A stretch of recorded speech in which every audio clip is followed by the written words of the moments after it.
오늘 소개해드릴 책은 상처받지 않는 영혼.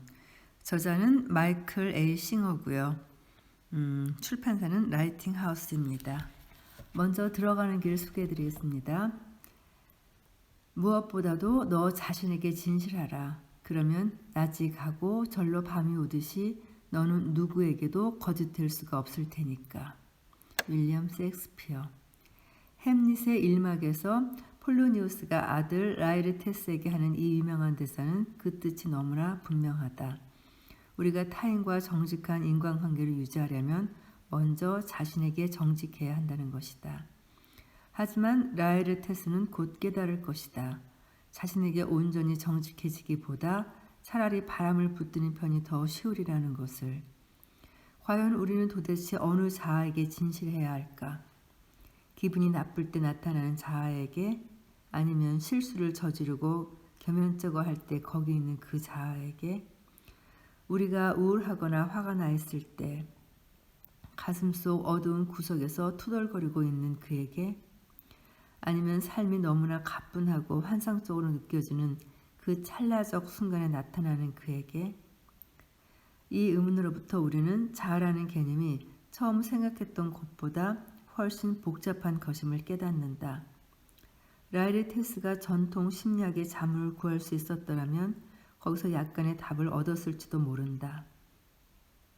심리학의 아버지인 프로이트는 마음을 이드와 에고와 슈퍼에고로 나누었다.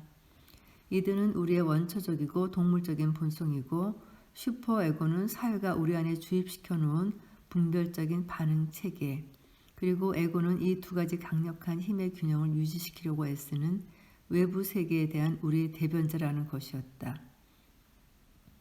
하지만 이것도 젊은 라이르테스에게는 크게 도움이 되지는 않았을 것이다. 아무튼 이 갈등하는 힘들 중에서 어느 것에게 진실해야 하는 것일까? 우리는 또다시 매사가 겉보기만큼 단순하지 않다는 사실을 깨닫는다. 용기를 내서 자아라는 말의 껍질을 들추고 그 속을 들여다보다 보면 많은 사람들이 그냥 지나쳐 버리는 의문이 일어난다. 내 존재의 이 많은 측면들이 모두 동등하게 나의 자아인가? 아니면 그중 하나만 나인가? 만일 그렇다면 그중 어느 것이 언제 어디서부터 어떻게 왜 그런가? 이 책에서 우리는 자아를 탐사하는 여행을 떠날 것이다. 하지만 구태의연한 방법으로는 하지 않을 것이다. 심리학자나 위대한 철학가에게 자문을 구하지도 않을 것이고, 오랜 종교의 지혜로운 답을 놓고 갑론을박하거나 여론을 조사한 통계 자료에 기대지도 않을 것이다. 그 대신 우리는 이 주제에 관한 한 엄청난 직접적 지식을 보유하고 있는 유일한 정보원을 찾아갈 것이다. 이 큰 의문을 영원히 가라앉힐 만한 데이터를 수집하는 일에 평생의 날들과 하루의 매 순간을 바치고 있는 단 한 사람의 전문가를 찾아갈 것이다. 그 전문가는 바로 당신이다. 하지만 흥분하기 전에, 혹은 당신은 그런 일을 할 준비가 안 돼 있다고 생각하기 전에 우리가 이 주제에 관한 당신의 견해를 들으려는 것은 아님을 분명히 알아야 한다. 우리는 당신이 어떤 책을 읽고 어떤 공부를 했는지, 어떤 코스를 수료했는지 따위에는 관심이 없다. 우리는 단지 당신으로서 존재한다는 것이 어떤 것인지에 관한 당신의 직관적 경험에만 관심이 있다. 우리는 당신의 지식이 아니라 직접 체험을 구한다. 당신은 여기에 부응하지 못하려야 못할 수가 없다. 왜냐하면 당신의 자아야말로 언제 어디서든지 당신 자신이기 때문이다. 단지 이것은 약간의 정리가 필요할 것이다. 그 안은 상당히 복잡하고 어지러울 수 있기 때문이다. 이 책의 각 장들은 당신의 자아를 여러 각도에서 비춰보게 하는 하나의 거울일 뿐이다. 우리가 떠나려는 여행은 내면의 여행이지만 우리는 당신 삶의 모든 측면을 기웃거릴 것이다. 당신에게 필요한 유일한 것은 아주 편안하고 정직하게 자신을 직관적으로 들여다보고자 하는 의욕이다. 명심하라. 우리가 자아의 근원을 탐사해 갈 때 실제로 찾아가게 되는 것은 바로 당신 자신임을. 이 글을 읽어가는 동안 당신은 일부 심오한 주제에 관해 자신이 생각보다 훨씬 더 많은 것을 알고 있음을 깨닫게 될 것이다. 사실 당신은 이미 자신을 발견하는 법을 알고 있다. 단지 방향을 잃고 헤매고 있을 뿐이다. 초점을 되찾으면 당신은 자신을 찾을 능력뿐만 아니라 자신을 해방시킬 힘도 지니고 있음을 깨달을 것이다. 그것을 하느냐 마느냐는 전적으로 당신에게 달려있다. 하지만 이 책을 통해 여행을 마칠 때쯤이면 당신은 더 이상 혼란도 없고 더 이상 무기력하지도 않으며 더 이상 남을 탓하지도 않게 될 것이다. 당신은 무엇을 해야 할지를 정확히 알게 될 것이다. 곧 시작될 깨달음의 여행에 자신을 바친다면 당신은 자신의 진정한 본성에 대해 크나큰 존경을 갖게 될 것이다. 오로지 그때만 당신은 무엇보다도 너 자신에게 진실하라는 이 충고의 깊은 의미를 제대로 음미할 수 있게 될 것이다. 이 책은 모두 5파트로 이루어져 있는데요. 먼저 파트 1, 잠든 의식을 일깨우기를 소개해드리겠습니다. 알고 있겠지만 당신의 머릿속에서는 한시도 끊임없이 마음의 독백이 이어지고 있다. 그것은 꼬리에 꼬리를 물고 끝없이 이어진다. 그것이 왜 거기서 그렇게 주절되는지 궁금해한 적이 있는가? 이 마음의 소리를 잠시 관찰해보면 가장 먼저 깨닫게 되는 것은 그것이 한시도 입을 다물지 않는다는 사실이다. 그것이 짓거릴 때 당신은 그 소리를 듣는다. 그리고 객관적으로 관찰해보면 당신은 목소리가 하는 대부분의 말들이 아무런 의미가 없다는 것도 알게 될 것이다. 여기서 중요한 의문이 올라온다. 즉 내면의 목소리가 하는 말이 그토록 부질없고 의미 없는 것이라면 그것은 애당초 왜 거기 있는 것일까? 이 질문에 대한 답의 열쇠는 그것이 말할 때 무엇을 어떤 이유로 하는지를 이해하는 데 있다. 예컨대 어떤 경우 마음의 소리는 물이 끓을 때 주전자가 소리를 내는 것과 같은 이유로 말을 한다. 그러니까 풀어내야 할 에너지가 속에 많이 쌓여 있는 것이다. 객관적으로 잘 관찰해 보면 마음속에 불안하고 두려워하는 에너지나 욕망의 에너지가 쌓여 있을 때는 이 목소리가 극도로 활발해진다. 당신이 누군가에게 화가 나서 야단을 쳐주고 싶을 때 이것을 쉽게 관찰할 수 있다. 하지만 특별히 거슬리는 것이 없을 때조차 목소리는 여전히 짓거리고 있는 것을 발견할 것이다. 예를 들어 겨울에 외출했다가 추위에 몸이 떨리면 목소리가 말한다. 어이 추워. 이 말이 무슨 도움이 되는가? 춥다는 사실은 이미 알고 있었다. 추위를 경험하고 있는 것은 바로 당신이다. 목소리는 왜 그것을 당신에게 말하고 있는가? 그것은 마음속에다 세상을 재창조하기 위한 것이다. 당신이 세상을 통제하지는 못해도 마음은 통제할 수 있기 때문이다. 그러니까 당신은 외부 세계를 내부에다 재창조한다. 그리고 마음속에서 살아간다. 그런데 이것을 그만두기로 한다면 어떻게 될까? 세상에 대한 해설을 중단하고 그냥 의식적으로 그것을 관찰하기만 한다면 당신은 문이 더 활짝 열리고 무방비로 노출되어 있는 느낌을 받게 될 것이다. 개인의 진정한 성장이란 불안해하면서 보호를 요청하는 자기 안의 어떤 부분을 극복해내는 것에 관한 문제이다. 그것은 속에서 짓거리는 목소리가 아니라 그 목소리를 알아차리는 것이 바로 당신임을 끊임없이 스스로 상기시키는 작업을 통해서 해낼 수 있다. 이것이 탈출로이다. 당신은 늘 자신에게 자신에 대해 말을 하고 있다는 사실을 아는 내면의 그는 언제나 말이 없다. 그것은 당신 존재의 심층으로 들어가는 문이다. 짓거리는 목소리를 지켜보고 있는 자신을 인식하는 것은 환상적인 내면의 여행을 향한 문턱을 넘는 첫걸음이다. 잘 이용하기만 한다면 근심과 혼란과 온갖 신경증의 근원이었던 그 마음의 소리를 진정한 영적 각성의 발판으로 바꿔놓을 수가 있다. 목소리를 지켜보는 그를 알면 당신은 창조의 가장 깊은 비밀을 알게 될 것이다. 내면의 성장은 자신에 대해 생각하기를 그치는 것이 평화와 만족을 찾는 유일한 길임을 깨닫느냐 마느냐에 전적으로 달려있다. 문제를 느끼는 부분이 분명히 보이면 이렇게 물어보라. 이것을 보는 것은 누구일까? 이 마음의 혼란을 누가 인식하고 있는 걸까? 이렇게 묻는 것이 모든 문제의 해결책이다. 혼란을 인식한다는 사실 자체가 당신은 그것이 아님을 뜻한다. 인식이란 주체와 대상이라는 관계가 있어야만 일어날 수 있는 과정이다. 주체는 목격자라 불리는데 왜냐하면 그것은 일어나는 일을 지켜보는 자이기 때문이다. 대상은 당신이 보는 그것으로 이 경우에는 내면의 혼란이다. 당신은 외부의 조건을 바꾸면 문제가 없어지리라고 생각한다. 하지만 지금까지 어느 누구도 외부 조건을 바꾸어 문제를 진정으로 해결한 적이 없다. 언제나 그 다음 문제가 일어난다. 진정하고 유일한 해결책은 지켜보는 의식이 됨으로써 관점을 완전히 바꾸는 것이다. 외부의 해결책을 찾는 태도로부터 내부의 해결책을 찾는 태도로 마음을 바꾸어야 한다.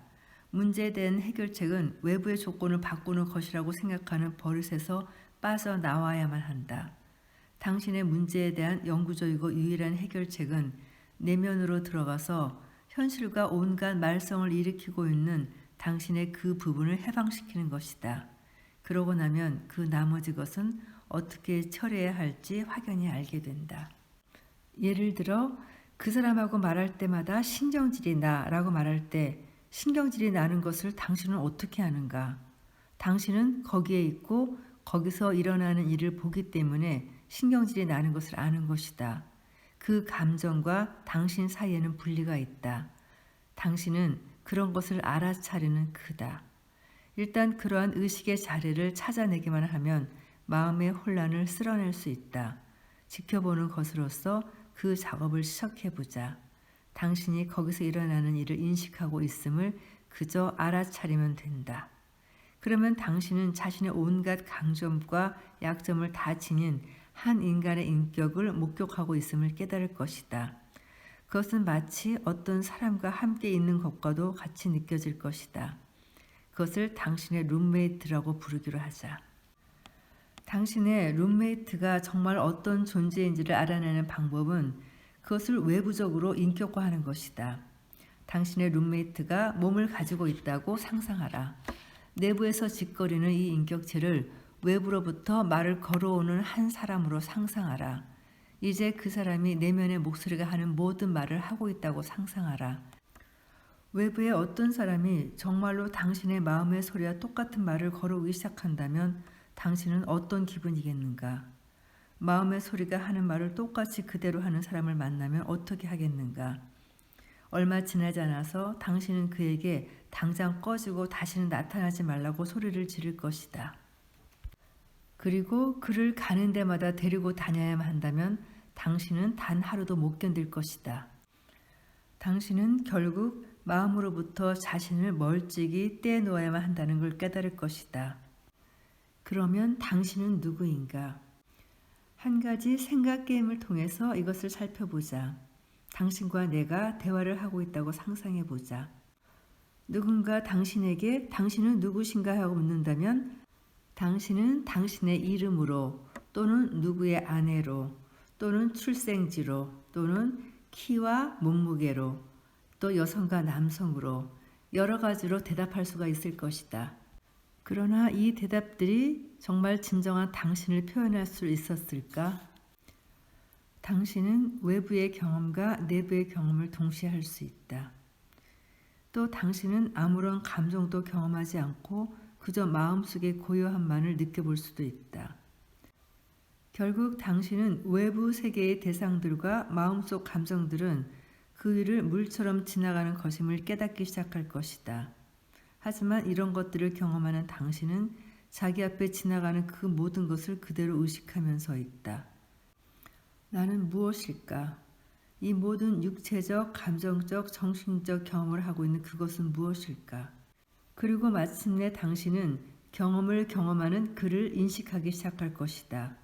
당신은 경험자인 그 당신이 어떤 특별한 속성을 지니고 있음을 깨닫는 내면의 어떤 지점에 도달할 것이다. 그 속성이란 순수한 인식, 의식함, 존재한다는 어떤 직관적 느낌이다. 당신은 자신이 거기에 있음을 알게 된다. 그것을 생각할 필요도 없다. 그저 안다.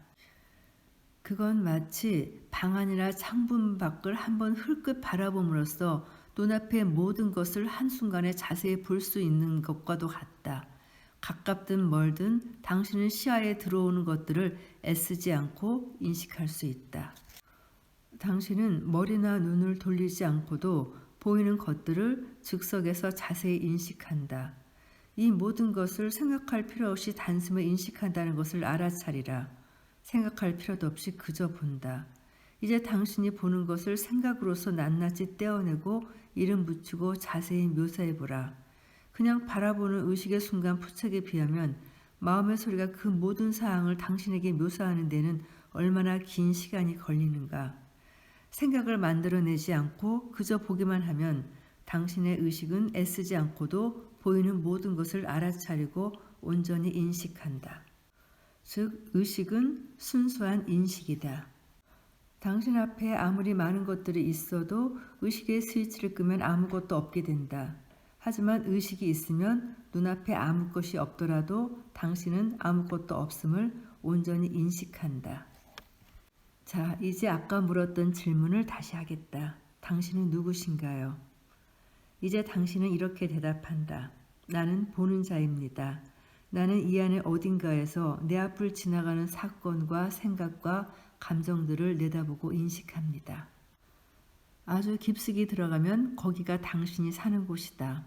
당신은 의식의 자리에서 살고 있다. 거기에 진정한 영적 존재가 아무런 노력도 없이 아무런 의도도 없이 살고 있다. 우리의 눈이 아무런 애도 쓰지 않고 보이는 모든 것을 내다볼 수 있는 것과 마찬가지로 언젠가는 당신도 내면의 깊은 자리에 그윽히 앉아서 아무런 애도 쓰지 않고 모든 생각과 감정과 외부의 형상들을 내다보고 있게 될 것이다. 생각은 가장 가까이 안쪽에 있고 감정은 그보다 약간 떨어져 있고 형상들은 저 밖에 멀리 있다. 그리고 그 모든 것들의 배후에 당신이 있다. 당신은 의식의 중심이 있다. 당신은 만물의 배후에서 그저 지켜보고 있다. 거기가 당신의 진정한 본향이다. 당신은 그 자리로부터 감각을 통해 생각과 감정과 온 세상이 들어오는 것을 인식한다. 하지만 이제 당신은 자신이 그것을 인식하고 있음을 안다. 이제 우리는 의식이 존재한다는 것을 안다. 그리고 의식에 대해 배우는 최선의 방법은 직접 경험하는 것이다. 중요한 것은 의식이 대상에 집중하는 능력을 지니고 있다는 것이다. 주체인 의식은 특정한 대상에 선택적으로 의식을 모을 수 있다. 당신 앞에 끊임없이 지나가고 있는 정신적, 감정적, 육체적 차원의 대상들을 보라. 중심을 잡고 있지 않으면 당신의 의식은 여지없이 그중 어떤 대상에 이끌려서 거기에 집중된다. TV를 보는데 열정한 나머지 자신이 어디에 앉아 있는지 무슨 일이 일어나고 있는지를 까맣게 몰랐던 때가 없었는가? 이제 마음의 TV쇼를 한번 들여다보자. 거기에는 늘 상영되고 있는 배경의 습관적 생각이 있다. 이 습관적 생각은 거의 변하지 않는다. 자기 집 거실 공간이 그런 것처럼 평소의 습관적인 생각은 당신에게 익숙하고 편안하다. 당신은 또 약간의 두려움과 약간의 사랑과 약간의 불안감 같은 바탕에 깔려있는 감정도 가지고 있다. 어떤 일이 일어나면 이 중에 어떤 감정이 부풀어 올라서 당신의 인식을 지배할지를 이미 알고 있다. 하지만 그것도 결국은 평소의 상태로 되돌아온다. 당신은 이것을 너무나 잘 알고 있기 때문에 이런 소란을 일으킬 일이 생기지 않게 하느라고 마음이 매우 분주하다. 사실 당신은 생각과 감정과 신체 감각의 세계를 통제하느라고 너무나 바쁜 나머지 자신이 그 안에 있다는 사실조차 모른다. 이것이 대부분의 사람들의 평소 상태이다.